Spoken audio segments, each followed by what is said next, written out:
Okay, we're live. Let's play our music. I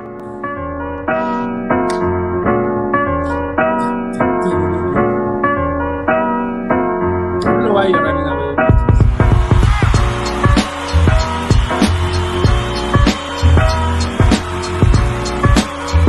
Okay.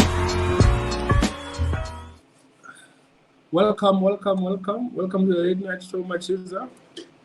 Are you fine? Are you alive? Are you well? Yeah, definitely. I'm doing well. I think being this side is doing me good. I don't know by this side what you mean, but okay. Tonight, let me just put on my banner. Tonight, we're talking friendships and politics, right? Or friendships and politics. It's up to us how we think about it. We were supposed to have Machiza and Avela joining us. Unfortunately, Avela is currently driving. You said maybe, look, if all things go well, he might join us a bit later. So he's in transit between Durban and Pretoria. So please bear with him. He did say he supports the show. He wanted to be on. So it's just that he has a bit of logistical issue, but maybe he'll join us a bit later. But in the meantime, with Machiza, and yeah, man. Maybe let me start you off, Machiza, with the first question, right? Yes. How do you manage friendships outside the political space? Okay. I don't know. I think I have a lot of friends. Okay. When I first arrived, before I left Bizana, I had friends, right? Okay. So those guys, in a sense of Omabuli, those guys were my friends. And then I arrived in Pretoria. I had friends. I did BSc. So I had friends there. I changed to LLB. I had friends as well. Okay. Thereafter, politically, I had friends. So I sort of think that for me, friends are about really people who have the same values, people who wish the best for you, people who see life the way you see it. People who see good things for you, you see good things for them. So it becomes so difficult once you enter the political space because you sort of spend a lot of time with these chaps in the political space. Sure. And it somehow deals with the friends you have had. So you somehow neglect your friends for your friends. It's sure. So to answer your question, how do you deal with friends? I just deal with them in their own separate whatever skill or whatever way I relate with a person. Then that is it. So for me, it's not that they are political friends or they are personal friends. It's just to have friends. But I'm saying your high school friends. I'm saying there are people you went to high school with, man. That had nothing to do with Umkhonto and balance of forces. What happened to those people? Where are they now? Do they still know you? Do you still know them? Yeah, actually, I'm with ever since I've been home. I've been meeting with my high school friends a lot. Even when I was in Pretoria, we would speak from time to time. Umabuli, Nkwe. The other one passed on, Ayand. But the point is, when you enter the political space, it doesn't mean you must lose those people.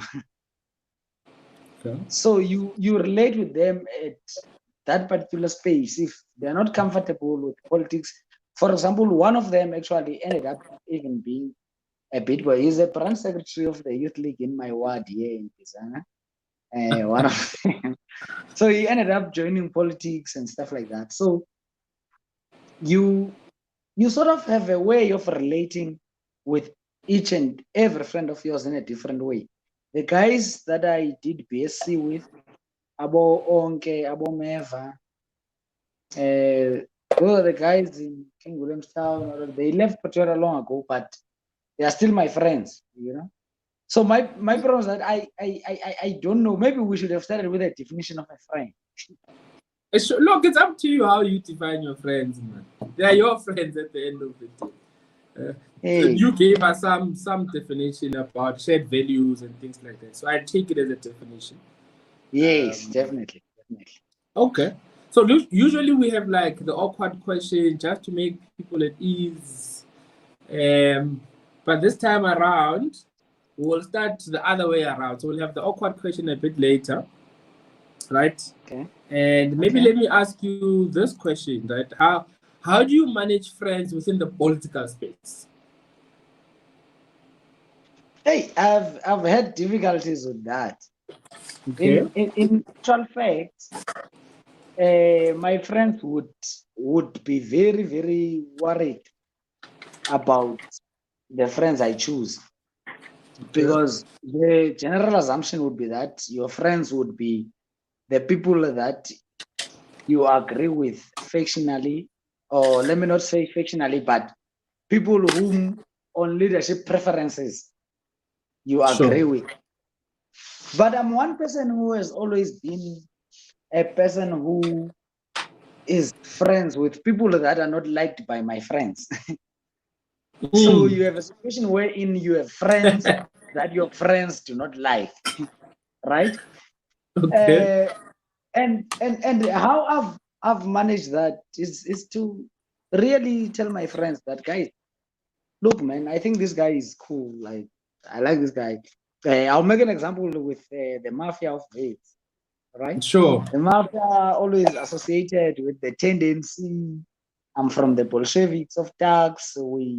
Our lineage is through the Triple S and all those other factions and so on.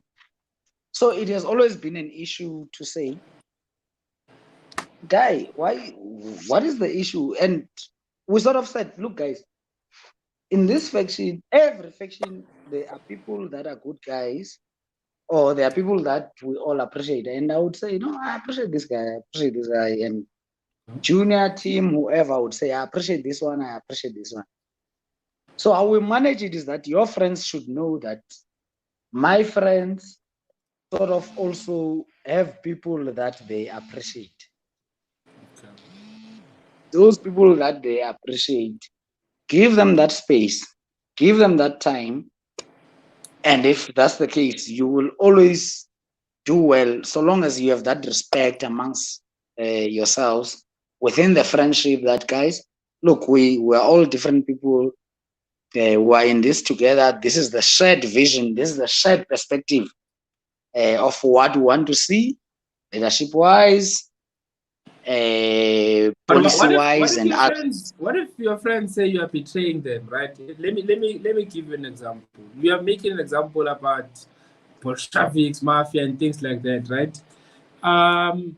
Let's say in an instance where there's a lot of tension, matches, and tensions are high, people are fighting, it's a contestation, right?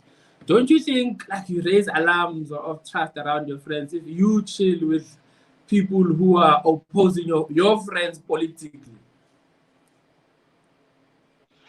I've experienced that a lot as well. I'll speak about my personal experience, not to impose something on people.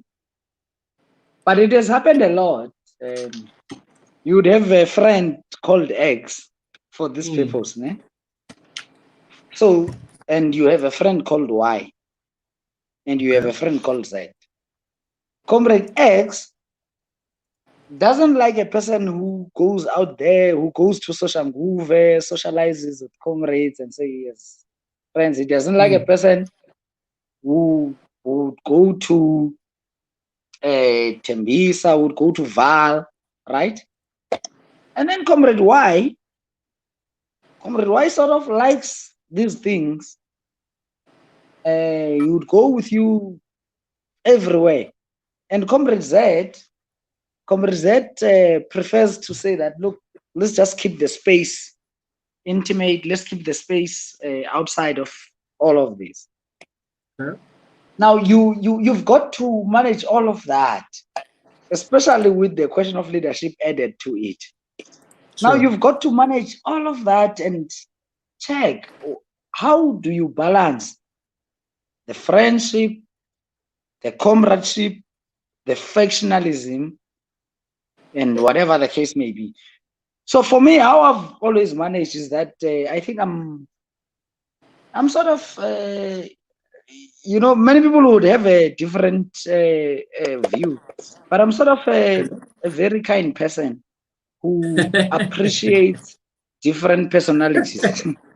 Sure. I associate with very, very different personalities. And I understand all of my friends when they don't like each other, but I still continue to like all of them. Okay. Maybe let's go to the quick brain challenge. So the quick brain challenge is that we give you an either or question and you must answer as quickly as possible, right? We do this almost every night as part of our show. Do not be alarmed. These are nice, easy questions. And there's a timer to it, right? By the way, this record, it belongs to Bramike. Bramike is the record holder with 45 seconds, 0.62. So young people have been dealt with by Bramike. So please, don't embarrass young people. So you must just answer either or, this or that, as quickly as you can. Right? Okay. So let me restart the time and I'll tell you when to start. So in 3, 2, 1, go. iPhone or Android? Android. Horror or comedy? Comedy. Wine or beer? Beer. Missionary or doggy? Missionary. AK or Casper? Neither. Love or money? What? Love or money? Oh, money, dog. Text or call? Sorry, I didn't hear that. I think your mic is a bit funny. Text or call? Text or call? Oh, text or call? Text. Definitely text. Chris Hanyo or Tambo? Or Tambo. Rice Krispies or cornflakes? Rice Krispies. Zuma or Mbeki? Mbeki. Okay, you are the longest. You have the record for the longest. No, the thing is, it's the audio, maybe. Okay, maybe fine. my phone is fucked up. We'll say it's the audio, but I'm just saying right now you hold the record of the one who took the longest to answer these questions. Yeah, man. So maybe let's go back to the serious questions, right? Yeah. So you have friends, I have friends. So what happens in your friendships if, for example, there's contestation of the same position? So let's say your friend X and your friend Y contest the exact same position, right? Or you contest the exact same position with your friend. What usually happens? Do you guys use friendship as a way of saying, no, we'll support this one? Or do you use the political lenses to say this one is better suited? What happens when you contest for the same positions as your friends? Okay, the ideal situation to deal with it is to have them engage. Obviously, if they are my friends, we probably share a similar political perspective broadly. So the first thing would be to say, guys, can't you find each other on this? Sure. And if they don't find one another on it, obviously the next question would be, what do we do about it? Do we choose? Do we not? Do we put the values? And then you would take it broadly to those who share the same perspective as you. What others would call the core. Okay. And the core would have a conversation about it, right? And the core would take a position. And if the core takes a position, one would be bound by the position of the core, right? A core is not only informed about leadership preferences, but it is informed about the values that you share amongst each other, the future that you want to see, both for yourselves and for the broader movement and all those. So I'm saying, really, the decision rests with the core. If my initial instinct would be, guys, go and talk amongst yourselves, and if you can't find each other, then you bring it back to us, and then we take it from there. Okay, look, it's interesting. It's quite interesting. It's quite. I know many people do it differently. Yeah, man. Look, I think it's quite interesting. But don't you think it's a bit unfair? In a sense that, let's say your friends become very powerful people, right? Don't you think it's a bit unfair that we must diddle-daddle around their emotions and what they prefer instead of taking what would be the best comrade decision at the time? Look, Tsapo, the problem is that what is best is mostly relative. Okay, right? Sure. What is best for me may not be what is best for you. What is best for you may not be what is best for me. And in a setup wherein you have a group of people, you may find a situation wherein all of us view things differently. And all of us are in spaces that are very different, right? Somebody is exposed here, somebody is exposed there, somebody's there. Sure. And from the point in which they view things and the point in which somebody who's there views things or is influenced, is completely different. So that is why, for me, it is sort of a relative discussion as to what is best. But to come to your question, those who have interacted with me and those who have interacted with my closest friends or inner core would have an appreciation that most of the things are always debated, discussed. We have an appreciation that in everything we do, there's a thesis and an antithesis, which has got to give us a synthesis. So we always come with this thesis, this antithesis, and we try and synthesize those views.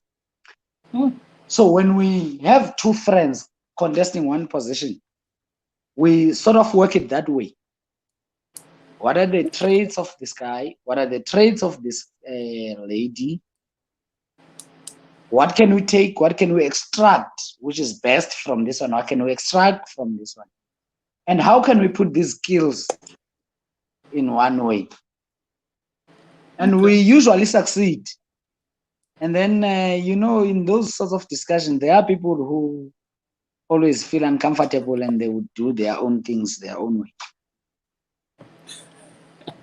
Okay, it's fine. Let's go to the awkward question, right? Look, I always say to people, you're not bound to answer.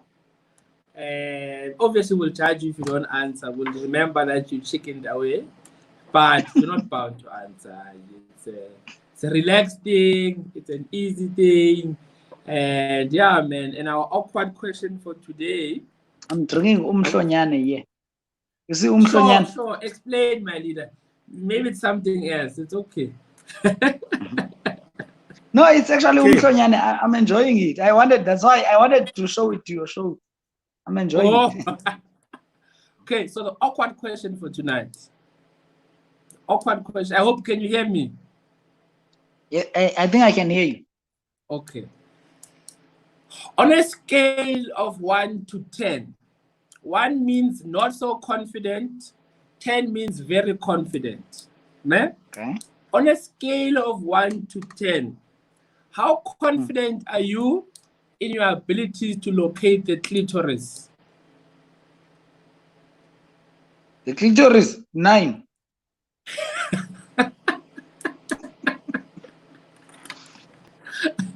Okay. I like the quickness of the answer. You're the first person to answer that quickly. you are compensating for the other score. And yeah. Yeah, guys, that's Macheza for you. And maybe lastly, Macheza, in terms of friendships and politics, right? What would be your advice to somebody who just joined, say, COSAS, or who just joined the Youth League, or who just joined SASC, or who just joined the ANC, who's fresh, who's new to the space? Say, what advice would you give them in terms of how to manage friendships and politics? I would actually advise them to say that the balance between activism and academic work can really be compromised. If you excel so much or you focus so much on one, the other inevitably suffers. I would actually advise them to say that, look, do not think that you are the greatest thing. It all comes and goes. Do not ever neglect your books. You may be alone when it is time to face life challenges. So my advice to those who would be joining SASCO is that, look, try and really find it. But it is difficult, Sebo, because you would be wanting to go to class and you are told, Sure. Some of us have been in the BLA, were responsible for DC cases of students. When you are supposed to go to a very critical class, you are told that this student is supposed to meet Mrs. Gardner of disciplinary affairs, and you are a representative. And you have to balance, do I sacrifice the student's life? Do I sacrifice this class? It's a class that's supposed to give you a scope, and you would end up sacrificing that class, right? So I would really advise them to say that, look, do not at any stage neglect your studies.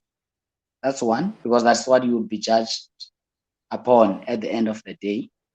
But secondly, I would advise them that at the same time, they should not be passive comrades that